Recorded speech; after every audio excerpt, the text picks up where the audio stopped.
Booking ചെയ്യാനും. അപ്പോൾ ഞാൻ ആദ്യം പറഞ്ഞ പോലെ തന്നെ ലിങ്ക്ഡിൻ സീക്ക് നോക്കുക. ലിങ്ക്ഡിൻ സീക്കിൽ വന്നിട്ട് എല്ലാത്തിൻ്റെയും ജോബ് ഡിസ്ക്രിപ്ഷൻ വായിച്ച് നോക്കിയിട്ട് സി വിയും കവർ ലെറ്ററും അതുപോലെ തന്നെ റെഡിയാക്കുക.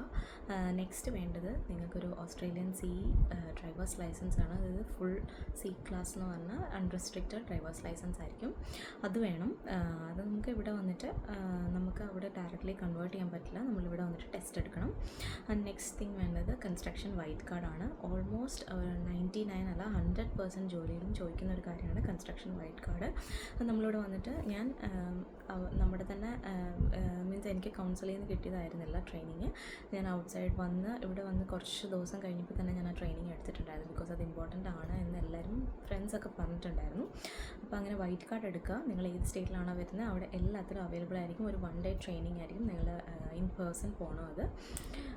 അപ്പോൾ അതെടുക്കുക. അതിനാണ് ബേസിക്കലി ഉള്ളത്. പിന്നെ പോകെ ബാക്കി എല്ലാ ട്രെയിനിങ്സും നമുക്ക് ഫസ്റ്റ് ജോബിൽ നമുക്ക് നേടിയെടുക്കാൻ പറ്റും. പിന്നെ വേണ്ട കാർഡ്സൊക്കെ. പക്ഷേ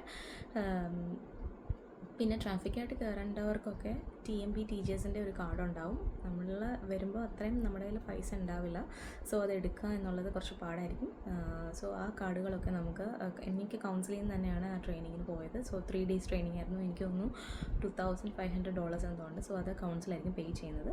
അപ്പോൾ ഫസ്റ്റ് നിങ്ങൾ കയറുക, ഫസ്റ്റ് ഇനിഷ്യലി ഒരു ജോബ് കിട്ടുക എന്നുള്ളതാണ് ഏറ്റവും വലിയ ടഫ്. സോ അതിനു വേണ്ടി നമ്മൾ പ്രിപ്പയർ ചെയ്യുക. എന്തെങ്കിലും ക്വസ്റ്റ്യൻസ് ഉണ്ടെങ്കിൽ റീച്ച് ചെയ്താൽ മതി. കമൻസിൽ നോക്കുക. ഞാൻ കമൻസ് നോക്കിയിട്ട് നിങ്ങൾക്ക് റിപ്ലൈ തരുന്നതായിരിക്കും. Thank you so much for watching.